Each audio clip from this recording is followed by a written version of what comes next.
pencapaiannya di umur yang baru apa ya? Pengennya sih apa ya?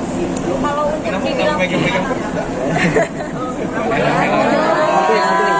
udah ngaco nih, dibilang pencapaian apa ya, jadi hilang konsentrasi. Kamu dong pencapaian apa ya? Ya pasti jadi lebih baik lagi pastinya. Kan selama ini juga pasti bersyukur juga, udah banyak rezeki juga dari Allah, baik secara materi juga udah dititipkan rezeki anak gua yang begitu super lucu banget. Terus terang saat ini kita lagi fokus sama anak sih, lagi fokus sama anak. Jadi kayak karena umur segini tuh lagi butuh perkembangan yang lebih baik, lebih bagus lagi. Jadi lagi konsen banget ke situ.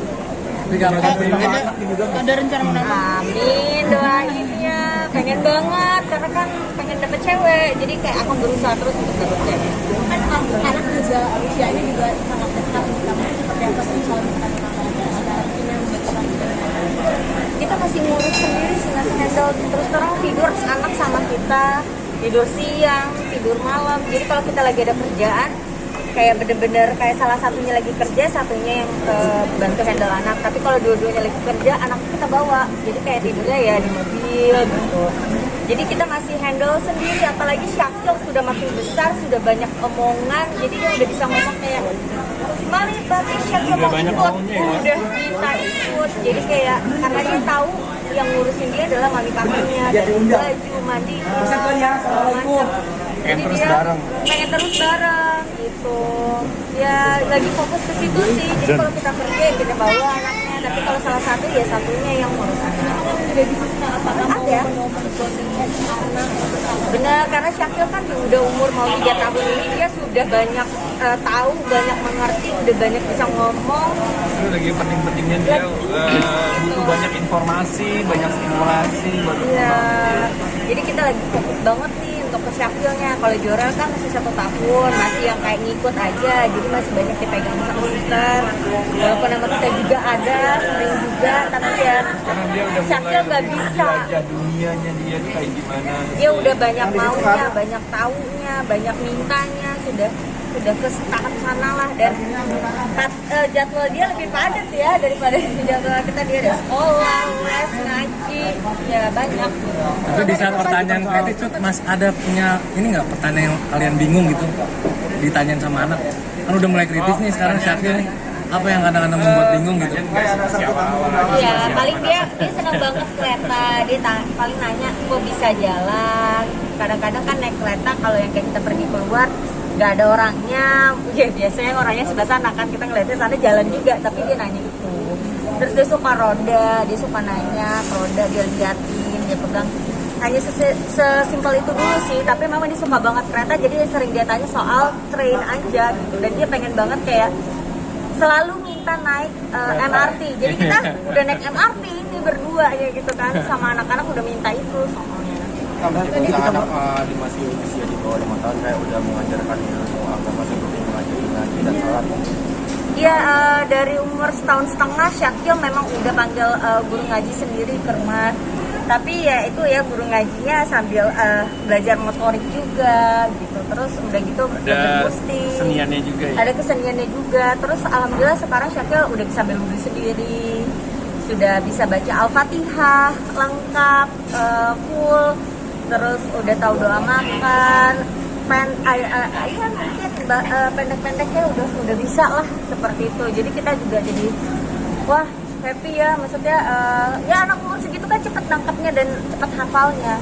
Kak, kemarin sempat dikabarkan jalan menuju besarnya seperti apa sih Kak? Oh iya, jadi sebenarnya jadi di salah satu stasiun TV waktu itu aku lagi diundang jadi bintang tamu. Memang ditanyain soal sakit itu, karena mungkin lihat dari YouTube aku, di YouTube aku juga ada kok. Jadi memang waktu habis nikah karena kecapean, perutku sakit. Memang habis nikah kan tuh aku ngurusin semuanya sendiri, akad, resepsi di Medan, di Aceh, di Jakarta. Jadi capek. Setelah itu sakitlah perut, masuk rumah sakit. Udah gitu ya memang habis lahiran suka sakit lagi. Kalau ditanya sakitnya apa aku juga nggak tahu. Dibilang mah kalau hamil rasa sakit mah itu akan 2-3 kali lipat. Tapi dia hamil malah gak sakit sama sekali. Gitu. Apa karena aku istirahat juga di rumah, tapi nggak juga sih, kerja juga ya Beb ya, lagi hamil. Jadi aku nggak tahu sampai detik ini tuh memang ada 6-7 dokter yang pegang. Kadang-kadang kan kita ngomong sakit perut, ternyata dari pikiran, lagi capek, segala macam, ada yang lagi pikirin, ngurusin. Udah dicek nggak ada ya, kita lihat juga beberapa dokter dari spesialis yang berbeda-beda juga ya. Kita lihat struktur tulang kita, semuanya udah dicek dan semuanya hasilnya baik-baik aja. Tapi kenapa memang masih sakit sampai jalannya nunduk gak bisa tegak ya, aku masih belum tahu apa jawabannya. Tapi untuk saat ini alhamdulillah lagi nggak sakit ya, alhamdulillah, jangan didoain lagi nggak sakit gitu. Tapi memang sakit itu tuh suka muncul mendadak dan kalau udah sakit banget. Parah maksudnya seperti apa rasanya?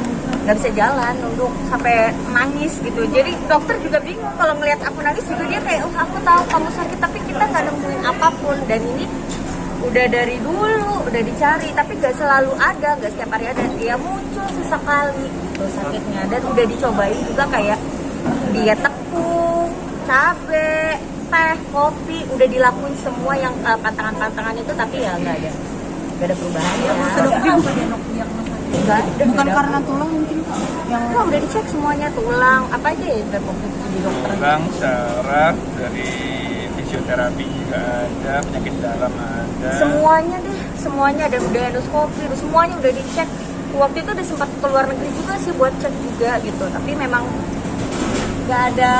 belum ada jawabannya. Paling gitu. ketemunya itu iritasi lambung, Iya, iritasi pencernaan. pencernaan aja sih. Memang aku kalau makan kayak misalkan suruh puasa sebelum lakukan tindakan gitu, aku puasa dari jam misalkan dari jam 7 malam berpuasa sampai besoknya jam 10 pagi baru tindakan. Memang seharusnya kan perut udah kosong, tapi aku masih belum kosong, telat masih pengosongannya. iya telat. Kosongan lambung. Itu aja sih. Tapi sampai saat ini seharusnya itu nggak akan sesakit ini ya, karena aku pribadi jujur kuat tahan sakit juga sih orangnya. Jadi kalau aku udah sakit apapun itu kayak pusing atau apa, aku masih bisa tahan gitu. Tapi itu sakit banget sih, tapi aku masih belum ketemu apa sih, masih dicari tahu. Tapi ya pas udah kambuh baru aku akan ke dokter, akan dicari tahu. Kalau lagi nggak kambuh kan nggak akan ketemu juga, berarti lagi sehat. Kenapa? obat yang jangka panjang. Aku nggak ada, aku nggak ada. Aku cuma vitamin, itu juga jarang, paling D3 ya kayak gitu. Banyak yang ngalamin dengan hal ini, cara menjalani waktu kita coba ke ustadz gitu ya, takutnya ada Masih kita masih lewat dokter dulu ya sayangnya. Nggak ada pikiran ke sana sih, Ah, kalaupun belum. memang ada ya kita nggak usah pikirin lah ya. Karena kalau makin kita Nggak mau pikirin kita itu percayain. akan jadi semakin jadi. Jadi lebih baik kita juga dari mindset juga sih, menurut aku. Mindset kita bersih, pikiran kita bersih, itu nggak akan terjadi apa-apa, menurutku seperti itu. tapi pas sakit itu kayak baca doa atau apa gitu. Suami baca doa, aku setiap hamil lagi hamil besar juga suami selalu baca. Kita masih pakai tradisional lah ya, pakai bawang putih, bawang putih ya, BPH masih pakai peniti. Itu suamiku baca habis itu dipakein, masih kayak begitu kok. Jadi kayak masih ikut tradisional gitu lah. Durasi sakit itu berapa lama kalau lagi kandung? Udah seharian? Sebulan. Iya, waktu itu masuk rumah sakit, iya hampir sebulan, tapi belum ada jawabannya aja, belum ada titik cerahnya aja. Jadi masuk rumah sakit keluar ya belum ada jawabannya sampai